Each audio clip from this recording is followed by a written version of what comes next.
Okay, let's start the lecture. Hello, good morning students.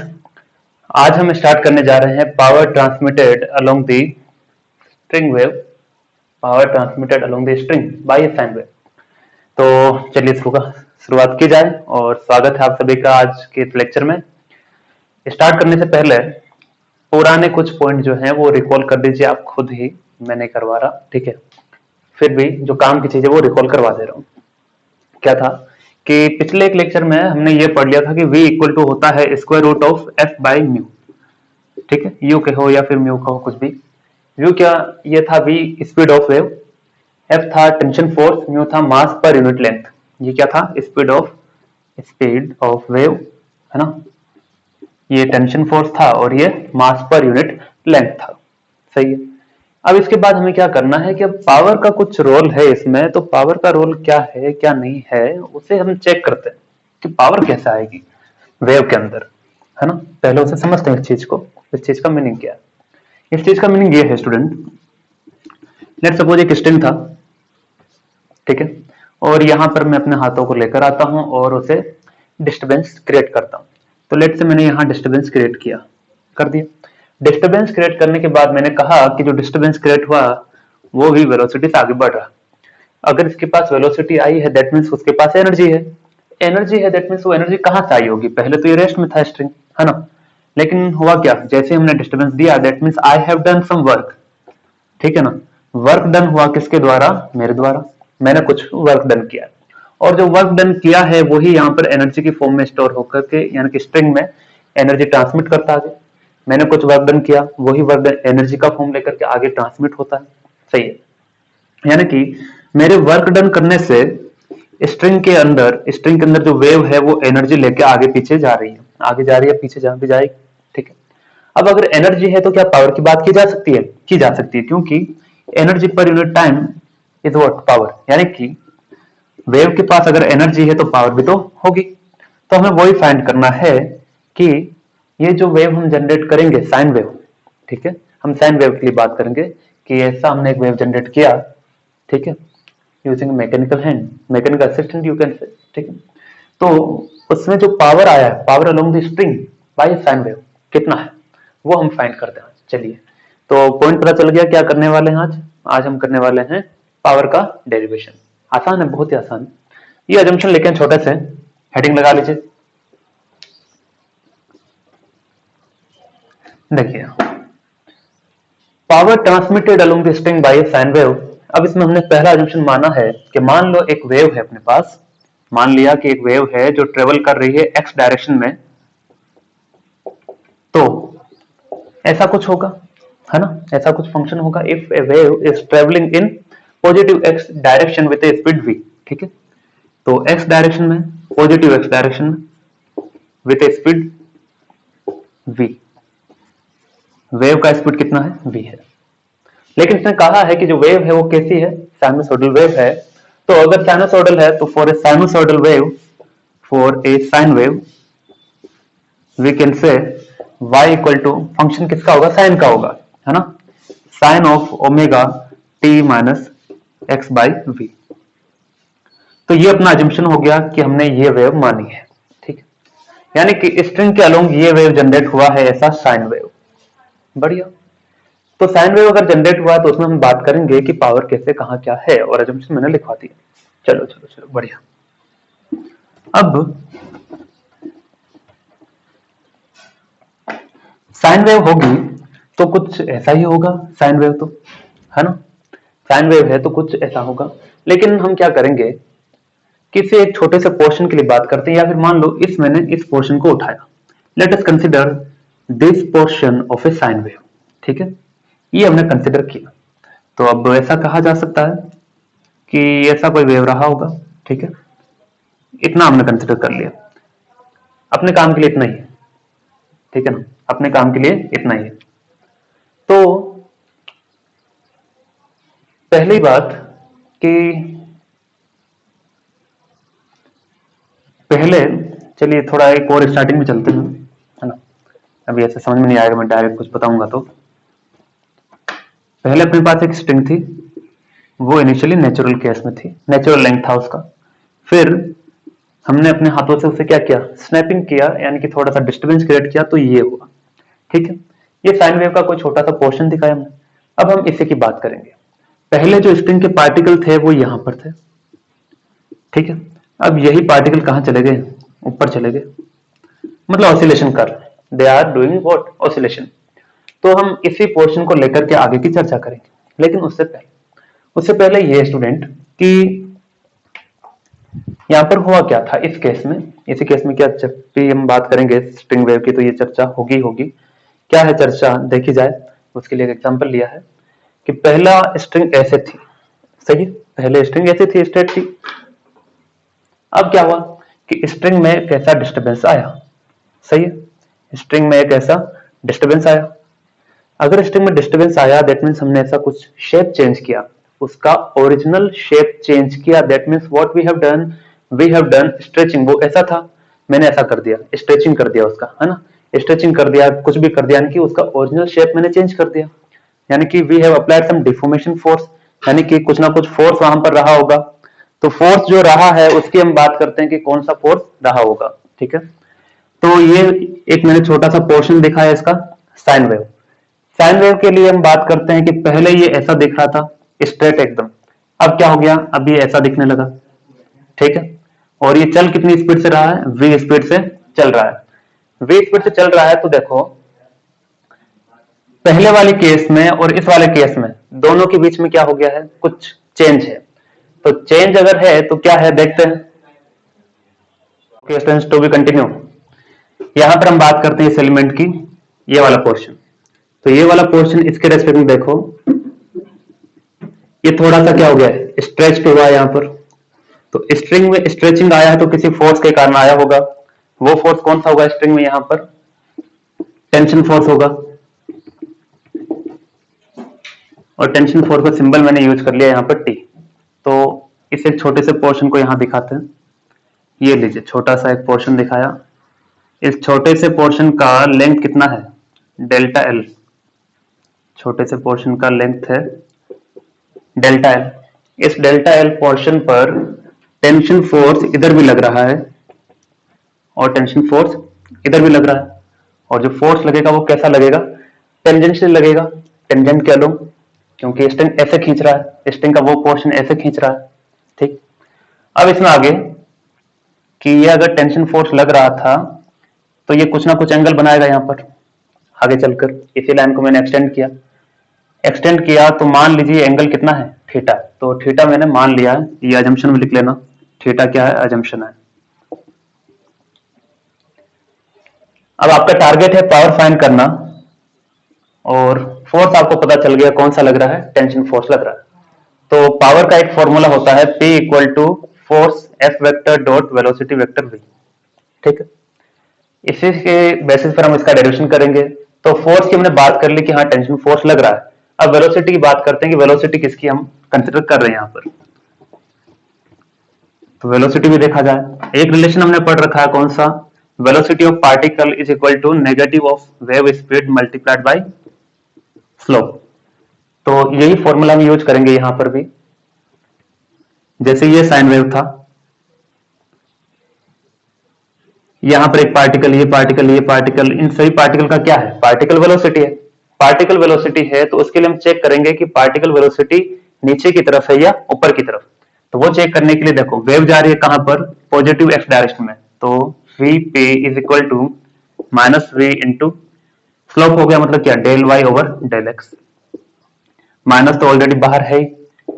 Speed of wave कौन सी direction में, positive x direction में, इसको positive यहां पर दिखाया। हम चेक कर रहे हैं केवल कौन सी डायरेक्शन में है velocity. Del Y over del x, यानी कि इस पॉइंट पर किसी पार्टिकल के लिए टेंजेंट ड्रॉ करो, वही क्या देगा, स्लोप देगा। और डेल वाई मतलब डेल एक्स का क्या मतलब होता है, स्लोप फाइंड करना। तो यहाँ पे एक टेंजेंट ड्रॉ कीजिए, ये टेंजेंट एंगल ऐसा बनाएगा थीटा, तो ये क्या देगा, पॉजिटिव स्लोप देगा, यानी कि स्लोप भी यहाँ पर क्या है, पॉजिटिव है। पॉजिटिव मल्टीप्लाई पॉजिटिव होगा तो पॉजिटिव आएगा, और लास्ट में नेगेटिव से मल्टीप्लाई हुआ तो क्या है, नेगेटिव। यानी कि पार्टिकल का वेलोसिटी कहां होगा, नेगेटिव डायरेक्शन में। नेगेटिव डायरेक्शन में हर जगह कहां होगा, नेगेटिव, यानी कि इस पोर्शन की इस तरफ लेफ्ट साइड में। तो एक हमें पता चल गया कि वेलोसिटी ऑफ पार्टिकल कौन सी डायरेक्शन में, नेगेटिव डायरेक्शन, यानी कि नेगेटिव y होगा तो ऐसा दिखा देंगे। ये हो गया आपका पार्टिकल का वेलोसिटी। अब यहां पर जो पावर होगा वो भी कौन सी वेलोसिटी के कारण होगा? वेलोसिटी ऑफ पार्टिकल के कारण होगा। फोर्स कौन सा है? ये टेंशन हो गया, टेंशन फोर्स। चलिए अब हम बात करेंगे इसमें आगे कि एंगल अगर थीटा है तो टेंशन फोर्स को दो कंपोनेंट में रिजोल्व किया जा सकता है। कर दीजिए। ये एंगल अगर थीटा है तो ये भी थीटा होगा। टी का जिसके साथ एंगल बना रहा है वहां क्या आ जाएगा? टी कॉस थीटा आ जाएगा। और इधर कंपोनेंट आ गया कितना? T sine theta. अब ये जो टी कॉस थीटा है ये इस तरफ लग रहा, टी साइन थीटा जो है वो इस तरफ लग रहा है। और पार्टिकल ऑफ वेलोसिटी किस तरफ है? पार्टिकल ऑफ वेलोसिटी नीचे की तरफ ही है। तो इस केस के लिए पार्टिकल ऑफ वेलोसिटी और टेंशन फोर्स की इस कंपोनेंट में दोनों के बीच में एंगल कितना है? दोनों ही की डायरेक्शन में, यानी कि दोनों के बीच में एंगल है कितना? 0 डिग्री। ठीक है। और यहां पर टी cos थीटा और वीपी यानी कि पार्टिकल वेलोसिटी के बीच में डिफरेंस एंगल कितना हो गया है? 90 डिग्री हो गया है। तो 90 डिग्री हो गया है तो कौन पावर देगा उसे चेक कीजिए। यानी कि दो केस बन गए अपने पास। एक फोर्स है कौन सा? T cos theta. दूसरा है पार्टिकल ऑफ वेलोसिटी इधर एक तरफ। दूसरा केस हो गया टी साइन थीटा भी इधर है, पार्टिकल ऑफ वेलोसिटी भी इधर है। यहाँ पर दोनों के बीच में एंगल है 90 डिग्री। यहाँ पर दोनों के एंगल है, दोनों के बीच में जो एंगल होगा वो 0 डिग्री। तो पावर इक्वल टू क्या होता है? पावर इक्वल टू होता है tension force dot velocity of particle. Dot product हटा देते हैं तो क्या जाएगा? डॉट प्रोडक्ट हटा दिया तो कॉस थीटा आएगा। थीटा 0 होगा तो ये क्या जाएगा? T into VP. और थीटा अगर 90 होगा तो उस केस में पावर 0, यानी कि जो परपेंडिकुलर कंपोनेंट है वो पावर नहीं देगा, इसका कोई रोल नहीं है। केवल पावर कौन देगा? पावर यहां पर देगा ये टी साइन थीटा वाला कंपोनेंट। तो थीटा इक्वल टू 0 पर cos 0 हो गया 1, cos 0 हो गया कितना? 1। तो पावर इक्वल टू कितना आ गया? Tension force. टेंशन फोर्स कितना है? T sine theta multiplied by particle की वेलोसिटी। ठीक है। इतना तो आ गया, इतना आया, समझ में आया? चलिए, इतना आया कि नहीं? क्या किया देखिए, पहले पहले हमने चेक किया कि फोर्स कौन सा लग रहा है। फोर्स चेक कर लिया कि टेंशन फोर्स लग रहा है। वो टेंजेंट क्या लोग लगेगा? क्योंकि टेंशन ऐसे लग रहा है ना, स्ट्रिंग खींच रही है ऐसे, स्ट्रिंग ऐसे खींच रही है तो कैसा लगेगा? टेंजेंट ही लगेगा। उसमें कोई इतना समस्या होनी भी नहीं चाहिए। स्ट्रिंग जैसे खींच रही है ऐसे खींचती तो ऐसे लग जाता, ऐसे खींच रही तो ऐसे लग जाएगा टेंजेंशियली। ठीक है। तो उसमें कोई सोचने वाली बात नहीं है। एंगल हमने खुद से मान लिया था। फोर्स के दो कंपोनेंट आए थे। पार्टिकल ऑफ वेलोसिटी, फिर वेलोसिटी ऑफ पार्टिकल कौन सी तरफ है? नेगेटिव वाई डायरेक्शन में। उससे पता चला कि परपेंडिकुलर कंपोनेंट कोई पावर नहीं देगा, ये देगा, ये देगा। तो हमने देखा ये पावर इतना आ रहा है। ठीक है। चलिए, इतना हुआ और आगे बढ़ते हैं। अभी डेरिवेशन तो हो गया, केवल इसका फॉर्म चेंज करना है। ठीक है ना? कि फॉर्म क्या क्या होगा? T equal to T sine theta VP, T sine theta multiplied by VP. तो VP particle velocity, particle velocity को क्या लिख सकते हैं? T sine theta multiplied by del Y over del T. हाँ या ना? लिखा जा सकता है कि नहीं? कैसे? पिछला लेक्चर याद करो कि y इक्वल टू होता था क्या? y इक्वल टू होता था a sin omega t minus x upon v। It's a equation of a displacement of a particle travelling in a, अच्छा ये तो वेव का इक्वेशन हो गया, जो कौन सी डायरेक्शन जा रही है? X direction, positive x direction में v स्पीड से। ठीक है। इसके लिए del Y over del T क्या जाएगा? मतलब क्या था? मतलब we are differentiating the given equation with respect to time t considering the x as a constant. X को क्या मान लिया? कांस्टेंट। तो इसे क्या कहते थे हम? पार्शियल डिफरेंशिएशन कहते हैं। याद आया कि नहीं? आया। cos का साइन का क्या हो जाएगा? cos हो जाएगा omega T minus x upon v. T को कांस्टेंट माना तो टी का, सॉरी, टी को तो वेरिएबल माना, टी को रेस्पेक्ट में डिफरेंशिएट करेंगे 1 आएगा। ये कांस्टेंट हो गया, 0 हो गया, बाहर क्या बच गया? ओमेगा। ठीक है। तो del Y by del t का वैल्यू क्या आया? इसी को क्या क्या कहते हैं? इसी को कहते हैं वेलोसिटी ऑफ पार्टिकल। यानी कि del Y over del T. Value put कर दो, इसका वैल्यू पुट कर देते हैं। T equal to T sine theta del Y over del T क्या आ जाएगा? A omega cos of omega T minus x upon we. ठीक है। चलिए, ये हुआ अपना फाइनल एक्सप्रेशन। क्या लाना है अभी बता देते हैं। फाइनल एक्सप्रेशन क्या लाओगा?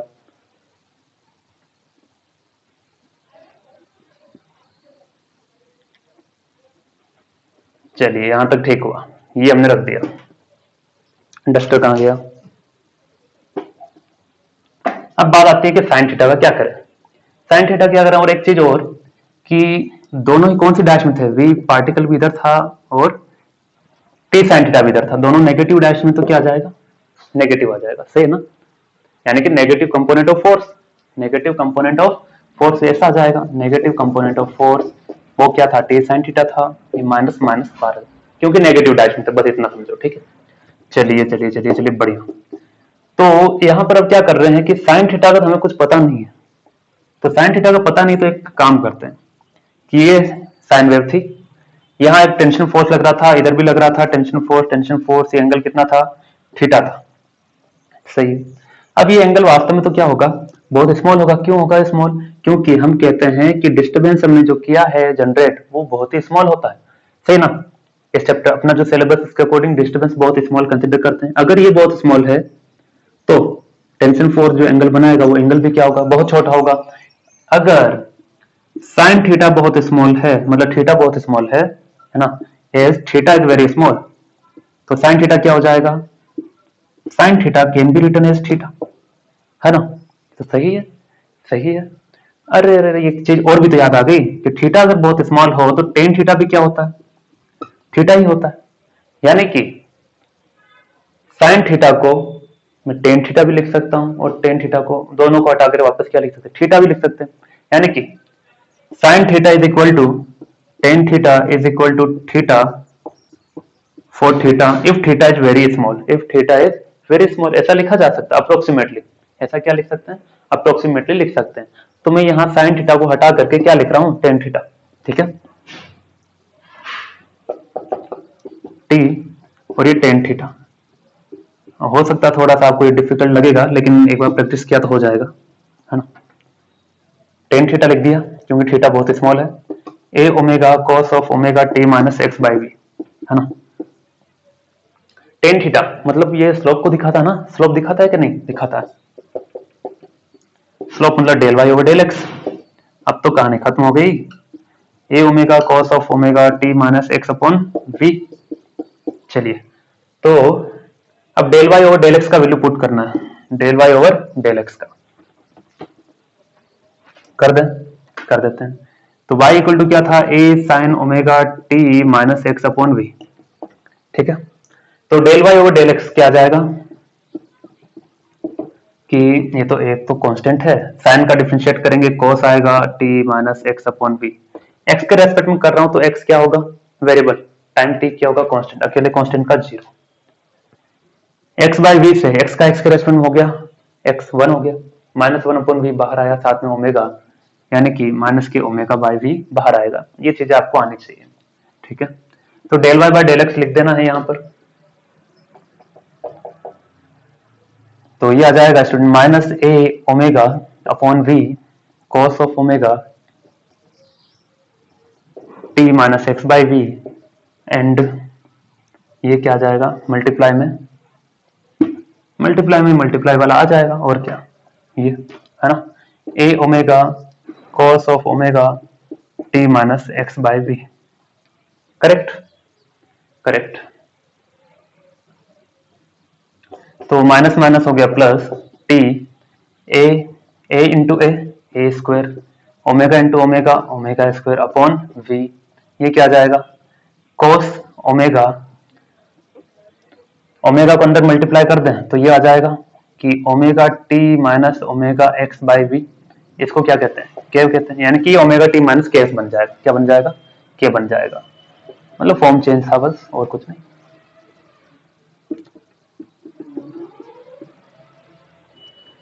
तो cos into cos square omega T minus के एक्स, बस सिंपल फॉर्म बनाने के जैसा लिखा, वैसा भी लिख सकते हो, कोई दिक्कत नहीं है ना, वैसा भी लिख सकते हैं। चलिए, ये आ गया आपका पावर, कि जब स्ट्रिंग में हम क्या करेंगे, डिस्टरबेंस जनरेट करेंगे तो उसके पास इतनी पावर रहेगी, ठीक है।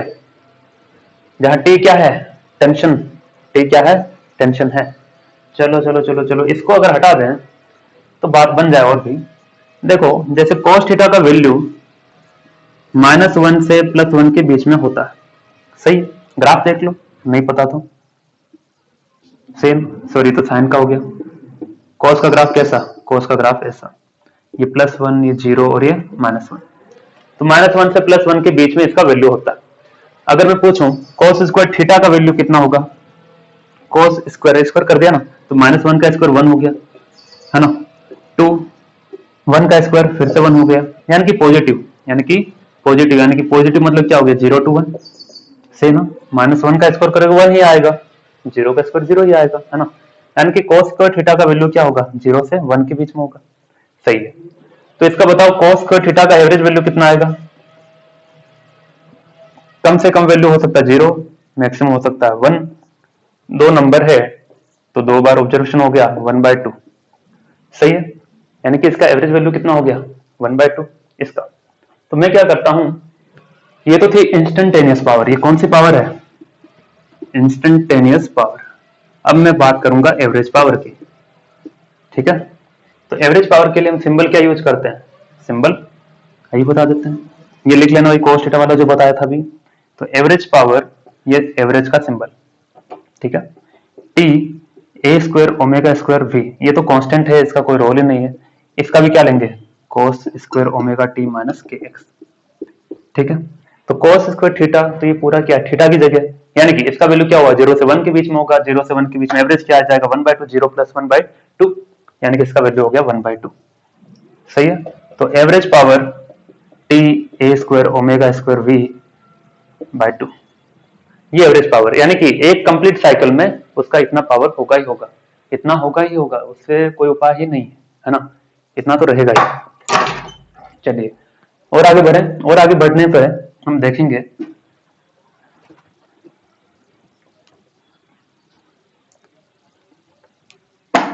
बोर हो गए क्या, पढ़ते रहो ये कि क्या करते हो। P equal to T a square omega square v, sorry 2v, सही लिखा ना, P इक्वल टू, सही लिखा होगा, भूल जाता हूं मैं खुद एक्सप्रेशन उसका, ओमेगा स्क्वायर ए स्क्वायर टी, सही है। चलिए ये आया अपना एवरेज पावर, करेक्ट। तो हम क्या करते हैं कि एक काम किया जाए, क्या काम किया जाए, काम ये कि v equal to square root of T by mu होता है, स्क्वायर कर दो, वी स्क्वायर इक्वल टू क्या हो जाएगा, T by mu, v square into mu equal to T. सही है, वी क्या है, वेव स्पीड, म्यू क्या है, मास पर यूनिट लेंथ, तो इसको रख दो, रख दिया। टी की जगह वी स्क्वायर म्यू ए square omega square upon 2v, v से वी कैंसिल, यानी कि average power comes out to be mu omega square A square v upon 2। बहुत इंपॉर्टेंट है ये फॉर्मूला, छाप लीजिए।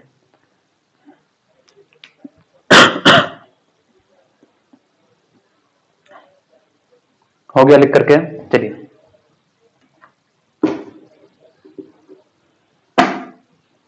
कितना अजीब सा डेरिवेशन था, है कि नहीं, पता ही नहीं चला कैसे खत्म हो गया, कैसे स्टार्ट हुआ।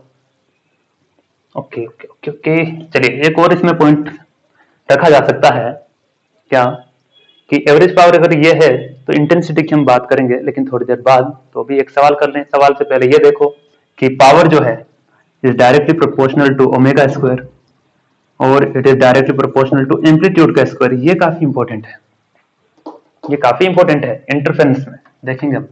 चलिए एक सवाल करवा देते हैं पहले, है ना, छोटा ही है। क्या है, the average power transmitted through a given point, the average power,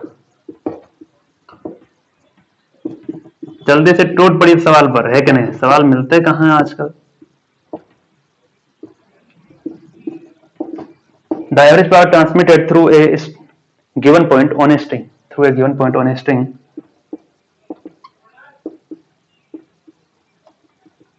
supporting a sine wave is 0.20 watt, sine wave is 0.20 watt। चलिए, when the amplitude of wave is 2 millimeter, when the amplitude of wave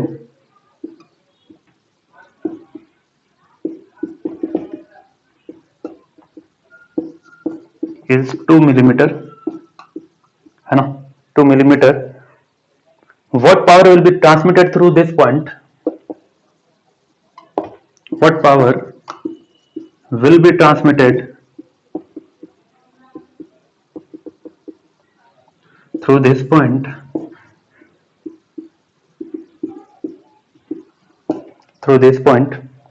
if the amplitude is increased to 3 millimeter.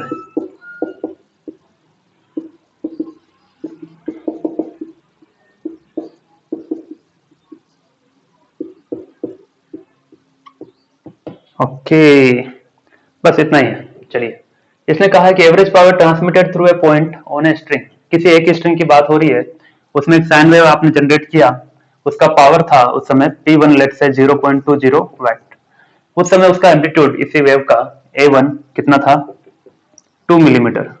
अब उसने कहा what will the power transmitted through this point if the amplitude is increase to 3 millimetre, यानी कि अगर उसका amplitude बढ़ा दिया जाए 3 मिलीमीटर कर दें, ठीक है ना, 3 मिलीमीटर एम्पलीट्यूड कर दिया let say A2, then what will be the P2, ठीक है। क्या स्ट्रिंग चेंज हुई? नहीं हुई। तो एवरेज पावर का फॉर्मूला होता है mu A square omega square V upon 2, ठीक है। स्ट्रिंग चेंज नहीं हुई इसलिए कांस्टेंट, ये भी कांस्टेंट। ओमेगा फ्रीक्वेंसी, ओमेगा है ना, तो पहले जो वेव जनरेट हो रही थी उतनी ही वेव जनरेट हो रही, लेकिन एम्पलीट्यूड हमने चेंज किया है, केवल एम्पलीट्यूड चेंज किया इसलिए सेम रहा, स्पीड भी सेम रहा, ओनली चेंज क्या कि power is directly proportional to amplitude का स्क्वायर, यानी कि P1 upon P2 is equal to A1 upon A2 का स्क्वायर। करेक्ट। P1 कितना दिया है? लेट से 0.20, P2 हमें निकालना है। A1 2 मिलीमीटर, मिलीमीटर तो मैं रख नहीं रहा क्योंकि रेशियो है, कट जाएगा, 2 का स्क्वायर 4 और 3 का square 9। Now you will solve it and gate the answer, ठीक है। दैट्स इट, सिंपल सा था, उम्मीद है आसान है। एक और क्वेश्चन करते हैं, लास्ट है। ओके, अगला क्वेश्चन लिखा है विद्यार्थी, क्या है? एक साइनोसॉइडल ट्रांसवर्स वेव है, साइनोसॉइडल मतलब साइन वेव तो रहेगा ही, ट्रांसवर्स मतलब उसमें पार्टिकल ऑसिलेशन कर रहे हैं, हैविंग वेव इक्वेशन दिया है। चलो बढ़िया, वेव इक्वेशन दिया है मतलब आधी समस्या खत्म हो गई। इससे पता चल गया कि वेव कौन सी डायरेक्शन में जा रही है, पॉजिटिव एक्स डायरेक्शन में जा रही है। आगे इसने कहा है travelling on A stretched long string, और साथ में ब्रैकेट में लिखा है म्यू, म्यू का मतलब है मास पर यूनिट लेंथ, जो कि किसके लिए दिया है? स्ट्रिंग के लिए दिया, तो म्यू है मास पर यूनिट लेंथ जो कि स्ट्रिंग का है। Considering the amplitude of the wave small, यानी कि जो वेव जनरेट हुई है उसका एम्पलीट्यूड आपको बहुत ही छोटा मान लेना है, ठीक है। तो एम्पलीट्यूड इज स्मॉल, क्या काम आएगा देखेंगे। Amplitude is small, take a small element of the length delta x on the string at x equal to 0, calculate the elastic potential energy in the string at time del t equal to 0. बढ़िया। And also find the kinetic energy of the element at t equal to 0. तो पहले हम केवल kinetic energy और potential energy find करते हैं, तब हम टाइम की भी चर्चा कर लेंगे, ठीक है। चलिए, तो साइन वेव है तो साइन वेव कुछ ऐसा दिखेगा, ये हो गया आपका x और ये y, एक्स और वाई एक्सेस जनरेट कर दिए। उसके बाद कहा है कि take a small element of delta x length, ठीक है। तो उसने कहा है कि डेल्टा एक्स लेंथ का लीजिए, कहीं पर भी ले लीजिए, तो मैंने यहां कहीं ले लिया, ठीक है। तो यहां कहीं अगर ले भी लिया है तो देखते हैं क्या होगा, इसके कॉरेस्पॉन्डिंग वैल्यू ये होगा क्या, अच्छा थोड़ा तिरछा बन गया है ये ऐसा, ये इसका कॉरेस्पॉन्डिंग वैल्यू वाई एक्सिस पर, इसका कॉरेस्पॉन्डिंग वैल्यू वाई पर ये होगा, सही। तो इसने कहा है कि इसे डेल्टा एक्स मान लो खुद से एक्स एक्सिस पर, एट एक्स इक्वल टू 0 मतलब एक्स इक्वल टू 0 पर हमने ये वेव बना रखी है, एक्स इक्वल टू 0 की पोजीशन पर। अब ये है डेल्टा एक्स और ये इसके कोरेस्पॉन्डिंग लेंथ, कहीं ना कहीं लग रहा है कि डेल्टा एक्स तो इतना है और लेकिन डेल्टा एक्स के कोरेस्पॉन्डिंग जो लेंथ है वो कुछ ज्यादा है, सही होना लाजमी है। क्यों? क्योंकि स्ट्रिंग जो थी वो स्ट्रेच हुई है, स्ट्रेच हुई तो लेंथ ज्यादा है, सही है ना, स्ट्रेच है तो लेंथ ज्यादा है। तो इसको मैंने कहा लेट से डेल्टा एल है, खुद से माना मैंने। ओके, ये डेल्टा एक्स तो ये भी delta x delta x delta x, ये भी क्या होगा डेल्टा एक्स, ठीक है। और इसको मैंने मान लिया डेल्टा वाई, ठीक है, छोटा सा पोर्शन एम्पलीट्यूड का। अभी आप T0 और T0 इन सबको भूल जाए, केवल आपका टारगेट है पोटेंशियल एनर्जी फाइंड करना और काइनेटिक एनर्जी फाइंड करना, ठीक है। फिर हम पर्टिकुलर कंडीशन पे चल सकते हैं, ठीक है। तो ऐसा है इसमें कि हमें पता है कि ये जो स्ट्रेचिंग हुआ होगा स्ट्रिंग का इस पोर्शन पर डेल्टा एल लेंथ का, वो किसके कारण हुआ होगा? टेंशन फोर्स के कारण हुआ होगा। तो सबसे पहले हम ये बात करना चाहेंगे कि डेल्टा एल कितना है। तो डेल्टा एल क्या होगा? डेल्टा एल बेसिकली ये होगा कि, अच्छा इसे ऐसा लिख दें, ऐसा लिखा जा सकता है क्या? Delta x plus delta y equal to delta l. क्यों ऐसा लिखा जा सकता है? हाँ लिखा जा सकता है, लिखा जा सकता है। Delta l is equal to delta y plus delta x. Okay student, continue. Break, technical break. क्या था कि डेल्टा एल, इसको एक ऐसा मान सकते हैं कि डेल्टा एल एक स्ट्रेट है ऐसा, ये डेल्टा एक्स है, ये डेल्टा वाई, ठीक है। तो ये अपना क्या है? डेल्टा एक्स है, ये डेल्टा वाई है और ये डेल्टा एल है। ये राइट हैंड, आपको ट्रायंगल लग रहा होगा, राइट एंगल ट्रायंगल। तो यहां से एक चीज पता चल रही है कि delta l square equal to delta x square plus delta Y square, ऐसा लगाया जा सकता है, ठीक है। तो ये चीज मैं कह रहा था। चलिए अब इसको मिटा देते हैं।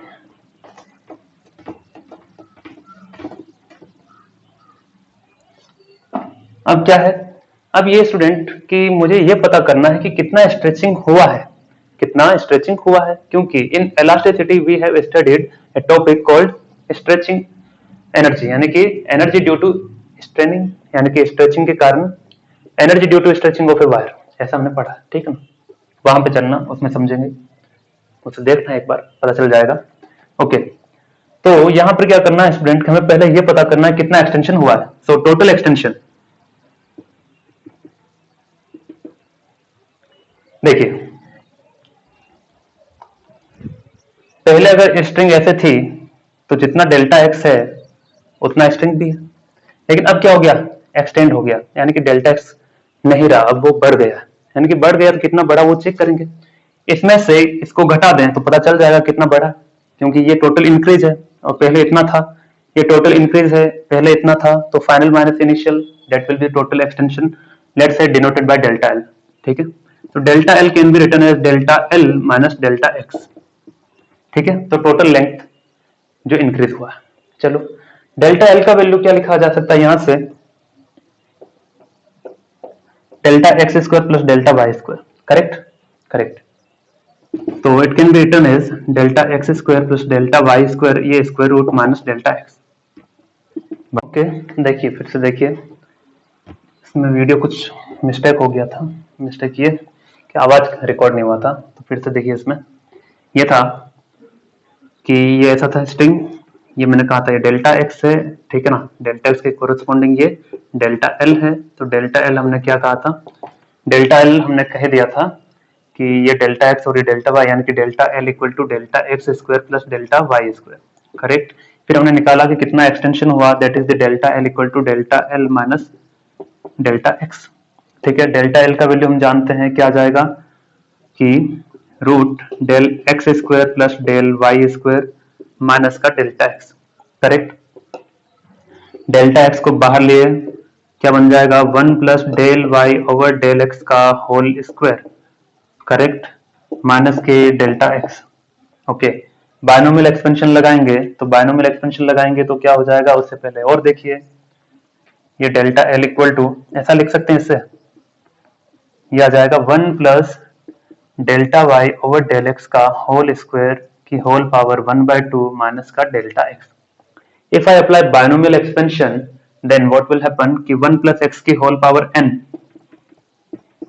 is equal to what? 1 plus n into x if x is less than 1, ठीक है। लेकिन यहां पर देखो 1 plus x, ये पूरा x है, ये पूरा अपने लिए क्या है? x है। चलिए उसकी होल पावर n यानी कि 1/2, इसे क्या लिख सकता हूं? 1 plus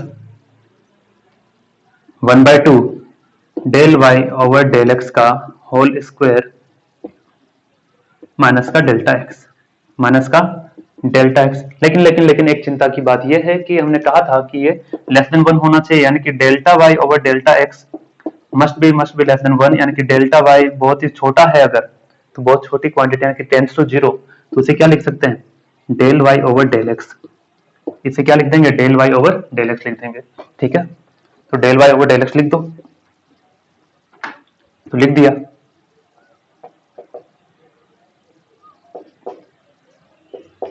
one plus one by two del Y over del x का होल स्क्वायर माइनस के डेल्टा एक्स। अब सारी कहानी को मल्टीप्लाई कर देते हैं, delta x plus half del Y over del x का whole square multiplied by delta x minus का डेल्टा एक्स। ये खत्म हो गया, क्या बच गया, one by two del Y over del x का होल स्क्वायर। ठीक है ना, ये इससे नहीं कटता, क्यों, क्योंकि ये बहुत ज्यादा स्मॉल है और ये केवल डिफरेंस है, ये रेट ऑफ चेंज के साथ आ रहा है। ठीक है, डेल्टा एल। चलिए, तो डेल्टा एल ही आया। अब ये आने के बाद क्या करना है, आगे हमें डेल्टा वाई और डेल एक्स का वैल्यू पुट करना होगा। क्या वैल्यू है, y इक्वल टू क्या होता है, जो कि 1 है, a sin omega t minus के एक्स। हाँ या ना, हाँ हाँ हाँ हाँ, y equal to a sin omega t minus के एक्स। तो del Y over del x क्या आ जाएगा, डायरेक्ट लिख दे रहा हूं। ठीक है ना, ये आ जाएगा, it comes out to be minus का A K cos omega T minus के X. Correct correct correct correct correct, okay. और del Y by del x का होल स्क्वायर तो पुट करना है, क्या आ जाएगा, माइनस का square positive, A square K square cos square omega T minus के एक्स। के इक्वल टू क्या होता है, ओमेगा बाय वी होता है, के स्क्वायर क्या आ जाएगा, omega square upon we square. Correct, omega square v square cos square omega t k x. ठीक है, तो वैल्यू पुट कर दे रहे हैं यहां पर डेल्टा एल का, है ना, 1/2 तो है ही, A square omega square cos square omega T minus के एक्स अपॉन वी स्क्वायर, ये डेल्टा एक्स। करेक्ट हो गया। चलिए,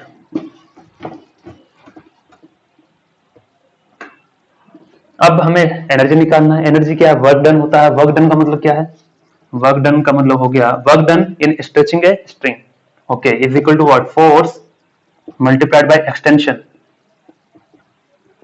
फोर्स क्या है, टेंशन है, एक्सटेंशन क्या है, डेल्टा एल है।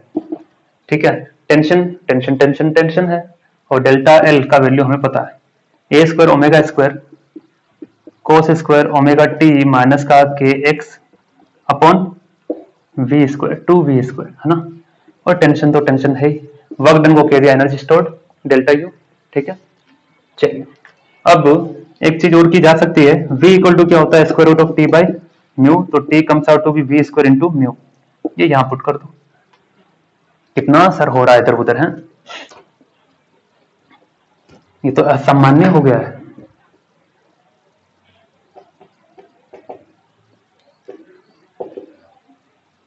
अब जो है यही है, क्या किया जा सकता है।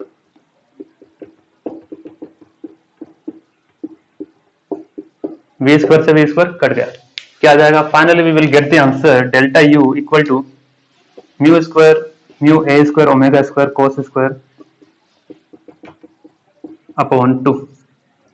ठीक है, और डेल्टा एक्स साथ में था ना हर जगह, डेल्टा एक्स इसका, अरे डेल्टा एल के साथ में जो था, है ना, वो लिखना भूल गए थे, डेल्टा एक्स हर जगह साथ में था।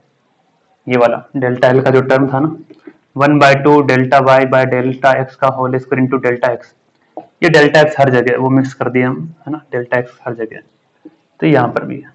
इस डेल्टा एक्स को नीचे ले आओ,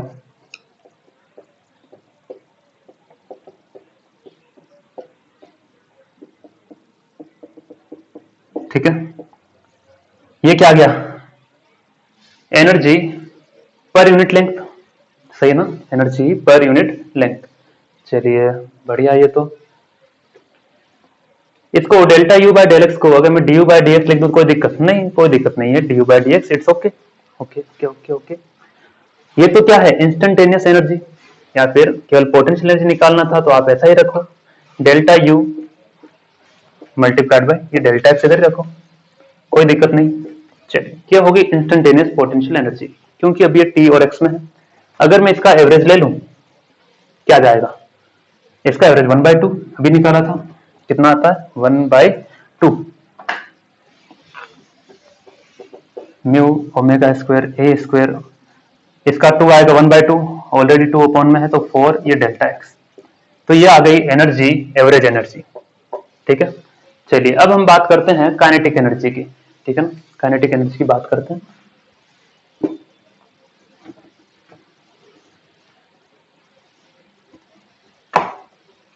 काइनेटिक एनर्जी क्या होती है? काइनेटिक एनर्जी ये बहुत आसान है स्टूडेंट, टेंशन मत लीजिए।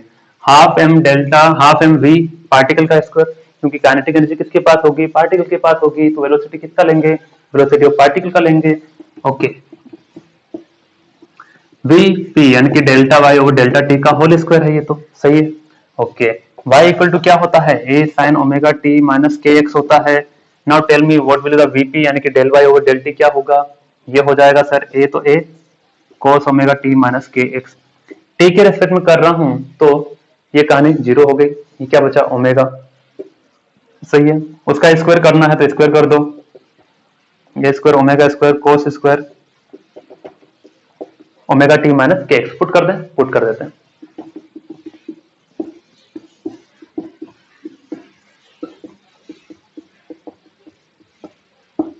Okay, that's it. अब क्या करें? अब ये करते हैं कि म्यू इक्वल टू क्या होता है यहां पर अपनी स्ट्रिंग के लिए, कि डेल्टा एक्स हमने लिया था, डेल्टा एक्स लेंथ का हमने क्या लिया था? एक छोटा सा एलिमेंट लिया था, उसका मास मान लो क्या है? डेल्टा एम है। तो इसके लिए म्यू क्या आएगा? Delta m upon delta x. सही है, या फिर simple mu equal to m upon delta x, है ना। अरे सीधा सा काइनेटिक एनर्जी, एक पार्टिकल की हम बात कर रहे हैं, पार्टिकल का जो मास होगा वो क्या होगा? बहुत स्मॉल होगा, ठीक है ना। तो वैसे समझो या ऐसे समझो, तो mu equal to m upon delta x, m equal to क्या आ जाएगा? म्यू इंटू डेल्टा एक्स, क्योंकि डेल्टा एक्स पोर्शन के लिए हम बात कर रहे हैं अभी, ठीक है ना। तो मास पर यूनिट लेंथ होता है म्यू, मास इक्वल टू क्या लिख सकते? Mu into delta x.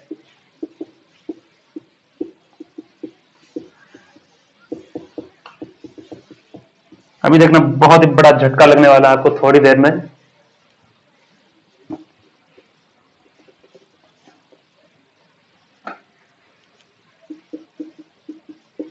Kinetic energy क्या आ जाएगा? इसका एवरेज वैल्यू क्या होता है स्टूडेंट? ये तो हो गया इंस्टेंटेनियस काइनेटिक एनर्जी हो गई, इसका एवरेज वैल्यू क्या आ जाएगा? Average kinetic energy is equal to, इसका एवरेज वैल्यू कितना? 1/2, नीचे 1/2 ऑलरेडी है, क्या आ जाएगा? ये म्यू ओमेगा स्क्वायर ए स्क्वायर अपॉन 4 ये डेल्टा एक्स। सही है, तो ये क्या हो गया? ये हो गया कि दोनों की जो एनर्जी है वो सेम ही है, दोनों की जो एनर्जी है वो क्या है? सेम ही है, यानी कि डेल्टा यू और डेल काइनेटिक एनर्जी है ना, दोनों ही क्या है? सेम है। सेम है तो इसे क्या समझे क्या नहीं समझे, बात कुछ समझ में नहीं आ रही। चलिए देखा जाए। अब अगर यहां से पूछे कि बताओ delta u bye delta x क्या होगा,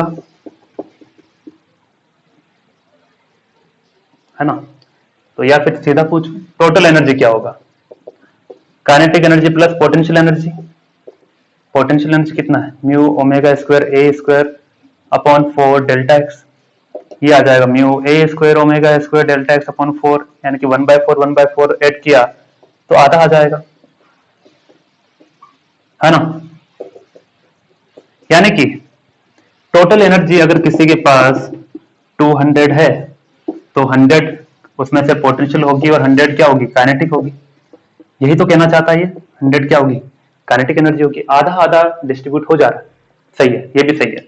चलिए अब हम बात करते हैं वेव में किस तरह से बातें करेगी। जैसे ये मैंने कोई वेव बनाया, ठीक है, यहां पर पार्टिकल की velocity vp is equal to 0, vp equal to 0 है, दैट मीन्स क्या? कि इसकी काइनेटिक एनर्जी 0 है, क्योंकि हाफ एम वीपी का स्क्वायर, यानी कि काइनेटिक एनर्जी इज अप्रोक्सीमेटली 0, ठीक है, एक्सट्रीम पोजीशन पर। तो काइनेटिक एनर्जी 0 है तो पोटेंशियल एनर्जी क्या होगी? हम पोटेंशियल एनर्जी भी देखते हैं। ये स्ट्रिंग की बात हो रही है, किसकी बात हो रही है? स्ट्रिंग की। तो स्ट्रिंग में खिंचाव है क्या, देखते हैं। ये देखो अप्रोक्सीमेटली इसमें कोई भी स्ट्रेचिंग नहीं है, स्ट्रेचिंग नहीं है, that means there will be no energy due to stretching. कोई एनर्जी है नहीं, दैट मीन्स पोटेंशियल एनर्जी है ही नहीं उसके पास यहां पर, क्योंकि स्ट्रेचिंग नहीं है। ठीक है ना। तो potential energy is also equal to zero because no stretching at all, ठीक है, नेग्लिजिबल होगी स्ट्रेचिंग, ठीक है ना। लेकिन अगर यहां देखें तो इसके रेस्पेक्ट में देखो ये इतना एक्सटेंड हो गया, ये तो इतना ही लेंथ है, ये इतना है, यानी कि यहाँ पर पोटेंशियल एनर्जी है ना, यहाँ पर है। चलिए अब हम बात करते हैं, यहां पर बात करते हैं, देखो कहीं और बात करते हैं। जैसे यहां पर की, यहां पर v particle not equal to zero, extreme पर जीरो होता है, यहां जीरो नहीं होगा, यानी कि काइनेटिक एनर्जी कुछ ना कुछ होगी, यानी कि not equal to zero. Potential energy होगी कि नहीं होगी, यहाँ देखो इसके रेस्पेक्ट में इतना थोड़ा सा लेंथ बढ़ा है, बढ़ गया मतलब क्या, स्ट्रेचिंग हुआ है, स्ट्रेचिंग हुआ मतलब पोटेंशियल एनर्जी भी है, नॉट इक्वल टू जीरो, है ना। अब मेन पोजीशन पर आते हैं, मेन पोजीशन मतलब ये यहीं पर तो है मेन पोजीशन, ठीक है, ऐसा रहा होगा। तो देखो ये पोर्शन उठाया मैंने, यहां पर देखो स्ट्रेचिंग भी है, और मेन पोजीशन पर पार्टिकल का वेलोसिटी सेम होता है, मैक्सिमम होता है, v max equal to a omega SHM, ठीक है, यानी कि वही क्या है, पार्टिकल की वेलोसिटी जो कि मैक्सिमम है, यानी कि काइनेटिक एनर्जी क्या है, मैक्सिमम है, और यहाँ स्ट्रेचिंग सबसे ज्यादा है, स्ट्रेचिंग सबसे ज्यादा होगी, ठीक है, इसलिए पोटेंशियल एनर्जी भी क्या रहेगी, मैक्सिमम। तो एक चीज देखने में आई कि पोटेंशियल एनर्जी जीरो है, काइनेटिक एनर्जी जीरो, तो बताओ टोटल एनर्जी कितना हो गया, जीरो। मेन पर बताओ टोटल एनर्जी क्या होगा, मैक्सिमम होगा। अरे अरे ऐसा कैसे, देखो यानी कि पार्टिकल जब ऑसिलेट करते हैं तो किसी पोजीशन पर, यानी कि एक्सट्रीम पोजीशन पर टोटल एनर्जी जीरो है ही नहीं उसके पास, यहां पर टोटल एनर्जी मैक्सिमम है ना, यानी कि हर जगह टोटल एनर्जी सेम नहीं है, हर जगह क्या सेम नहीं है, टोटल एनर्जी सेम नहीं है। तो ये चीज हमें याद रखनी कि total energy will not be same in case of string wave, total energy is not same. चलो ये बात समझ में आई। अब बात आती है कि एक चीज हमें देखने को मिली, जितना काइनेटिक एनर्जी उतना है तो पोटेंशियल है वेव में, काइनेटिक एनर्जी जीरो हो तो पोटेंशियल भी जीरो, काइनेटिक एनर्जी मैक्सिमम तो पोटेंशियल भी मैक्सिमम हुआ, यानी कि ये हमेशा आधा आधा डिस्ट्रीब्यूट होता है सेम वैल्यू में। मैंने कहा था कि अगर 100 वैल्यू है मेरे पास, 100 टोटल है, तो 50 इसके पास, 50 इसके पास। मेरे पास टोटल अगर जीरो है तो जीरो इसके पास, जीरो इसके पास, then there is no meaning, ठीक है, कोई मतलब नहीं उस बात का। तो ये बात समझ में आती है कि पोटेंशियल एनर्जी और काइनेटिक एनर्जी एक साथ मिनिमम होगी, और पोटेंशियल एनर्जी और काइनेटिक एनर्जी एक साथ मैक्सिमम भी होगी, है ना। ऐसा नहीं है कि अगर जहां काइनेटिक एनर्जी मैक्सिमम हो वहां पोटेंशियल मिनिमम हो, जैसा कि यूजुअली होता है कि जहां काइनेटिक एनर्जी मैक्सिमम वहां पोटेंशियल एनर्जी क्या हो जाता है, मिनिमम, और जहां पोटेंशियल एनर्जी मैक्सिमम होता है वहां काइनेटिक एनर्जी क्या हो जाता है, मिनिमम हो जाता है। लेकिन इस केस में क्या है, दोनों एक साथ मैक्सिमम, दोनों एक साथ मिनिमम है, ठीक है। तो ये केस हमें याद रखना है बहुत ही बढ़िया से, केवल वेव के केस में ऐसा होता है कि total energy will not be same, okay. तो इसी के साथ हम आज का ये लेक्चर कंप्लीट करते हैं, और अगले लेक्चर सेशन में हम न्यूमेरिकल प्रॉब्लम डिस्कस करेंगे, ठीक है। तब तक के लिए पढ़ते रहिए, मजे कीजिए।